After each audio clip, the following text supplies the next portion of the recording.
Tariff વોરની વચ્ચે America ગુજરાતમાં semiconductor ક્ષેત્રમાં રોકાણ વધારવા માંગે છે. અમદાવાદમાં યુએસ કોન્સ્યુલ માઇક હેન્કીની હાજરીમાં પ્રખ્યાત સેમિકન્ડક્ટર કંપનીઓ સાથે એક રાઉન્ડ ટેબલ બેઠક યોજાઈ.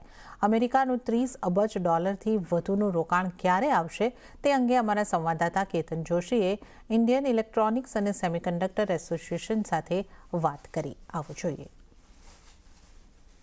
ટેરિફ વોરની વચ્ચે અમેરિકા પણ ભારતના સેમિકન્ડક્ટર ક્ષેત્રમાં મોટા રોકાણ કરવા માટે તત્પર છે.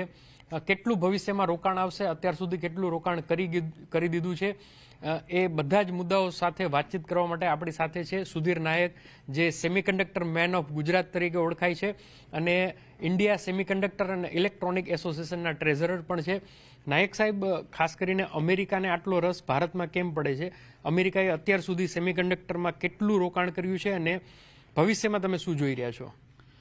સાહેબ, એમાં એવું છે ને કે ગઈકાલે જ આપણા આઈટી સેક્રેટરી એ ગયા હતા ટીઆઈની અંદર, જે 40 વર્ષ પહેલાં ઇન્ડિયામાં પહેલી કંપની આવી હતી.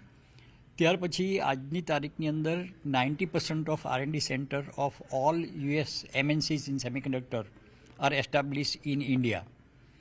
અત્યારનો ટ્રેન્ડ જો તમે જોશો તો એ લોકો ત્યાં બધા જ એમ્પ્લોયી ઓછા કરી રહ્યા છે અને અહીંયા છેલ્લા 1 વર્ષ અને આવતા 2 વર્ષની અંદર 2 થી 3 ગણા એમ્પ્લોયી દરેક કંપનીઓ વધારશે.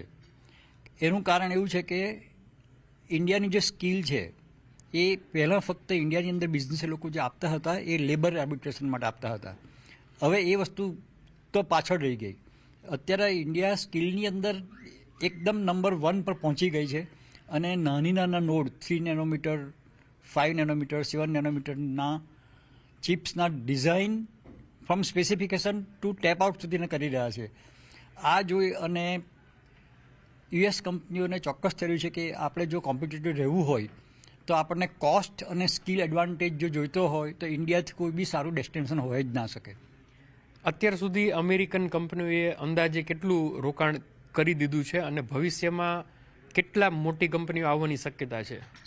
તમે જોશો તો માઇક્રોન આથી 1 વર્ષ પહેલાં એનાઉન્સ કર્યું હતું કે 22,500 કરોડ રૂપિયાનું ઇન્વેસ્ટમેન્ટ એ લોકો સાણંદમાં કરી રહ્યા છે. એ લોકો મેમરીની ચિપ બનાવી રહ્યા છે, ત્યાં આગળ પેકેજિંગનો પ્લાન્ટ નાખી રહ્યા છે. જેબીલે ગયા મહિને જ એક સેમિકન્ડક્ટરની વિઝન સમિટ હતી ISAની, એની અંદર 1100 કરોડના MOU કર્યા છે. અને જેમ તમને મેં પહેલાં કીધું કે બધાની કેપેસિટી 2 થી 3 ગણી વધી રહી છે. એ જોતાં મારા હિસાબે અંદાજ મૂકો તો બહુ જ ડિફિકલ્ટ છે, પણ $50-60 બિલિયન ઇન્વેસ્ટમેન્ટ યુએસમાંથી ઇન્ડિયામાં આવે અથવા તો અત્યાર સુધી આવ્યું અને આવશે તો એમાં મને કોઈ નવાઈ નથી લાગતી એકચ્યુઅલી.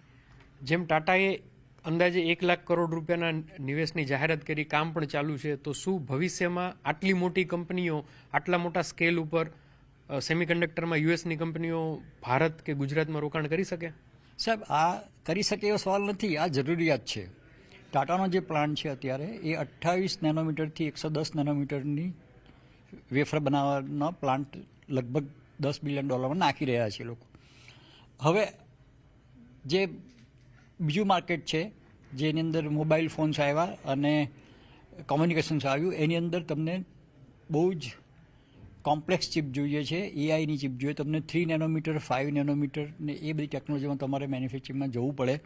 એના માટે કંપનીઓ આવશે અને જો 28 નેનોમીટરના પ્લાન્ટમાં જો $10 બિલિયન જોઈતા હોય તો 3 અને 5 નેનોમીટરની ચિપના અથવા વેફર તમારે મેન્યુફેક્ચર કરવી હોય તો એના માટે તો ઇન્વેસ્ટમેન્ટ $15 થી $20 બિલિયન એક પ્લાન્ટ માટે જોઈશે. આવા ઇન્વેસ્ટમેન્ટ 1 થી 2 કંપનીઓ ડેફિનેટલી સક્સેસ જોશે લોકો માઇક્રોનનું, અને immediately they will commit in my opinion.